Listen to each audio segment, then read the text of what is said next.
கர்த்தருக்குள் பிரியமானவர்களே, July 4 Elon G white அம்மையார் அவர்களுடைய மாரநாதா புத்தகம், பக்கம் 369.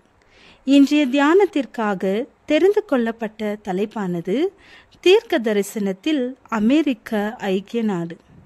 வசனம் வெளிப்படுத்துதல் 13வது அதிகாரம் 11வது வசனம். பின்பு வேறொரு மிருகம் பூமியிலிருந்து எழும்ப கண்டேன்.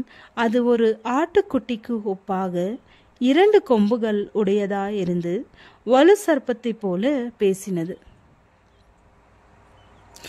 மேற்கூறப்பட்ட தீர்க்க தரிசனத்தின்படி ஒரே நாடு, ஒரே ஒரு நாடுதான்.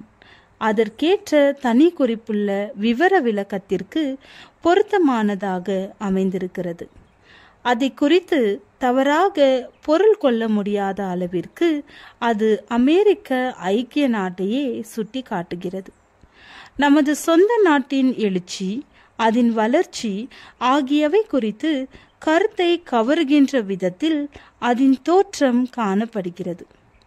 நமது அரசாங்கத்தின் தன்மை அல்லது தனி சிறப்பு வாய்ந்த இயல்பிலே குடியரசு கொள்கை, புரொட்டஸ்டன்ட் கொள்கை ஆகிய 2 அடிப்படையான கொள்கைகளும் வெளிப்படுத்தப்பட்டிருக்கின்றன.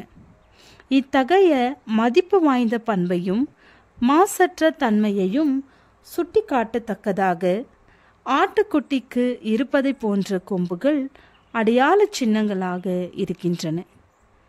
இந்த உலகிலே சூரியன் உதிக்கின்ற அனைத்து தேசங்களுக்கும் ஆண்டவர் செய்திருப்பதை விட அதிகமாக அமெரிக்க ஐக்கிய நாட்டிற்கு செய்திருக்கிறார். அவர் தமது மக்களுக்காக ஒரு புகலிடத்தை கொடுத்தார். தங்களது மனசாட்சியின் கட்டளைக்கேற்றபடி அவர்கள் தொழுகை செய்வதற்காக தமது மக்களுக்காக ஒரு புகலிடத்தை கொடுத்தார். இங்கு கிறிஸ்துவ மதம் அதன் தூய்மையிலே முன்னேற்றம் அடைந்தது. மனிதனுக்கும் தேவனுக்கும் இடையே மத்தியஸ்தராக இருக்கின்ற ஜீவனை அளிக்கும் கொள்கை கட்டுப்பாடின்றி தாராளமாக கற்றுக் கொடுக்கப்பட்டது. மனசாட்சியின் கட்டளைக்கேற்றபடி அனைத்து மக்களும் தம்மை தாராளமாக தொழுது கொள்ள வேண்டும் என்று தேவன் திட்டமிட்டு வைத்தார்.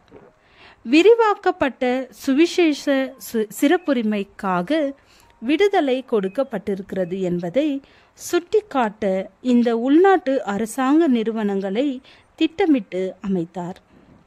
ஆனால் நீதிக்கெல்லாம் பகைஞனாகிய சாத்தான் இந்த நாட்டிற்காக தேவன் வைத்திருக்கும் நோக்கத்தின் மீது அவனது திட்டங்களை வைத்திருக்கிறான். தேவன் ஒருவர் இருக்கிறார் என்பதை மனிதன் மறந்துவிடத்தக்கதாக வழி நடத்துகிறதற்கு இடர் நிறைந்த முயற்சிகளை கொண்டு வருவான்.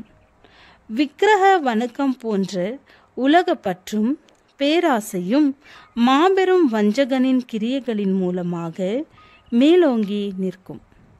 தேவனுடைய பிரமாணங்களும் அதை சார்ந்த அனைத்தும் வெறுமையாக்கப்படும் வரை இவ்வாறு நடக்கும்.